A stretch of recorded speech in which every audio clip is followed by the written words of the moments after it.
Welcome to our midterm report. My name is Chiron, and I'm here with my teammates Teng, Vladimir, and Afolabi. And let's begin.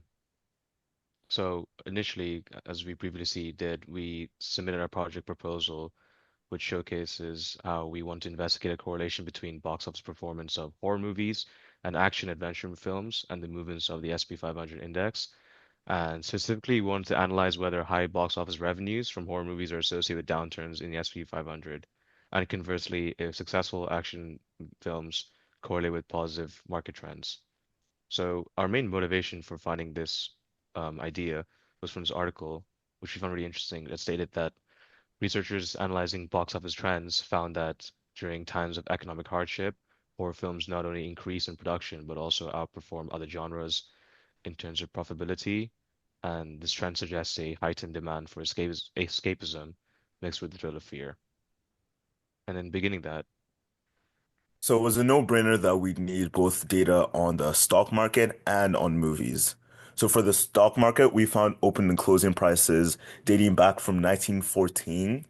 And for the movies, we found a large movie database in Kaggle that had budget, box office revenue, and a lot of other helpful information that we could use to analyze these trends.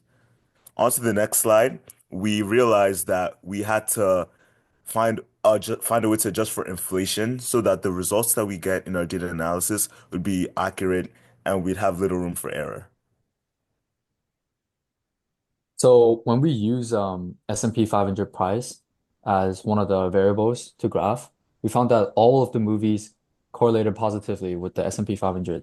And this makes sense because when S&P 500 price increase, then the consumer purchasing power will increase in general. So there will be more spending power and more people will go to watch movies. So we also wanted to define recession periods.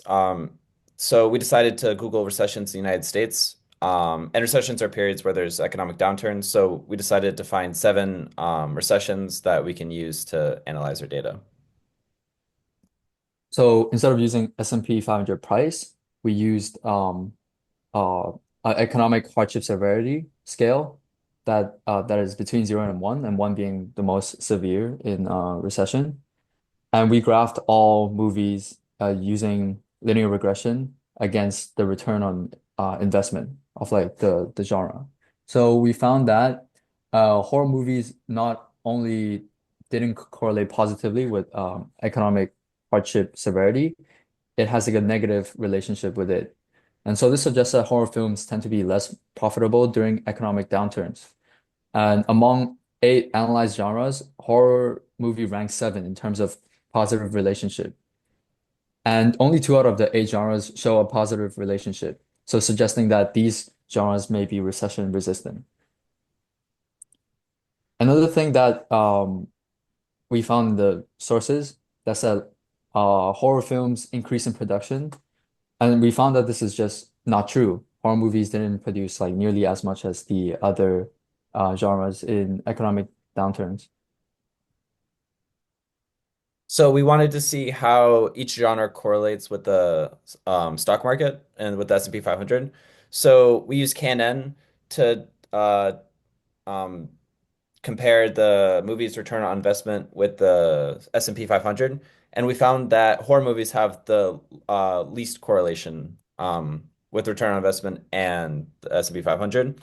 So we realized we could maybe look at other genres. and then moving forward, after analyzing our data, we saw how our results were pretty much opposite to what the article stated. But now we can further pursue other genres to see if they show a better correlation after using our models we used to show our results. And that's all for our midterm report.